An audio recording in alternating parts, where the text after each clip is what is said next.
परिवार चांगलं होते त्यांच्या फॅमिलीसाठी मला नाही वाटत तुला फॅमिली आहे त्यांच्या वडिलांनी त्यांच्यासाठी केलं किंवा त्यांचे वडील त्यांची बंधू आहे ते पण मला म्हणायचे की मला सुद्धा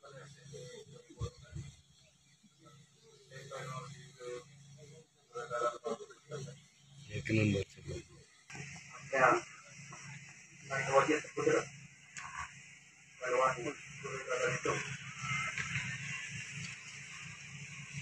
आपल्या तालुक्यात नव्हे तर अख्ख्या महाराष्ट्रातील कुस्ती क्षेत्राचा सर्वात दिवस आहे.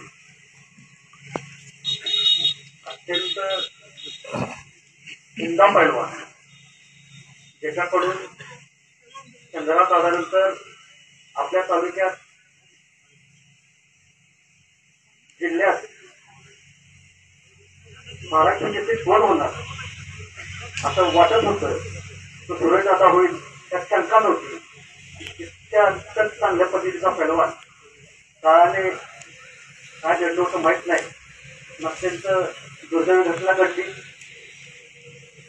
त्यांचे वडील गेल्यापासून त्यांचं सांगितल्याप्रमाणे पैलवान भगतदादांनी वडिलांची अत्यंत जिव्हाळ्याचं नातं होतं.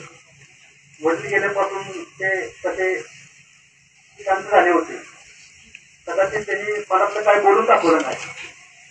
त्यामुळं त्यांनी दुर्दैव निर्णय घेतला आणि काळानं त्यांच्या कुटुंबावर घाला घातला.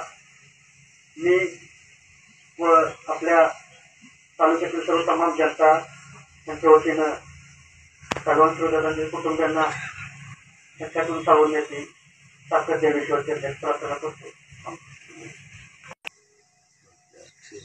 माझे सहकारी मित्र जनाबाची निकम यांच्या निधनाची बातमी परवा मला दिली आणि खरं सांगायचं झालं तर एक युवा भावाचा मित्र आणि आता हा चुकीचा निर्णय घेतला. पुढच्या बाबतीत जर बोलायचं झालं तर कुटुंब प्रमुख म्हणून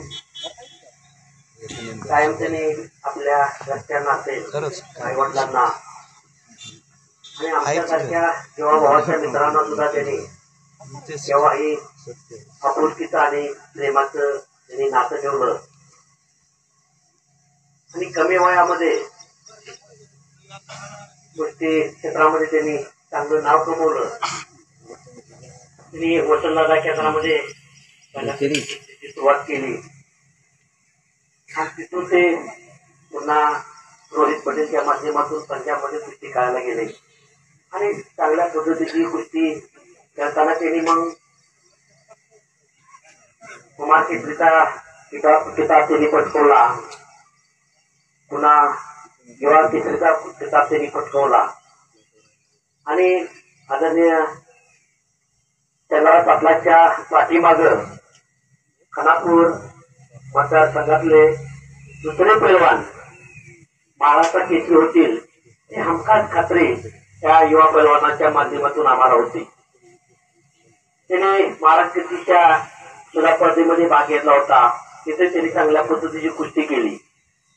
खर तर निकम बंधूंचं घेण्यासारखं भरपूर आहे. त्यांच्या भावाभावांची जी जीवाभावाची जोडी ती भाऊभाऊ म्हणून लोकांना परिचित होते. पण ते जीवाभावाचे मित्र असे म्हणून सुद्धा ते परिचित होते. त्यांचं वडिलांवर भयंकर प्रेम होतं आणि वडिलांच्या जाण्याने ते जरा विचलित झाले आणि त्याने हा असा जीव निर्णय काल घेतला परवा. तो निर्णय त्यांनी खरं तर घ्यायला पाहिजे होता.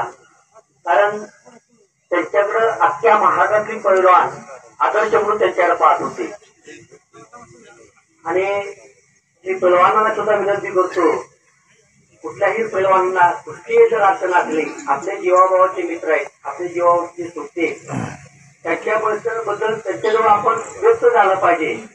कारण आपण व्यक्त झालं आपल्याला पुढच्या अडचणी करतील.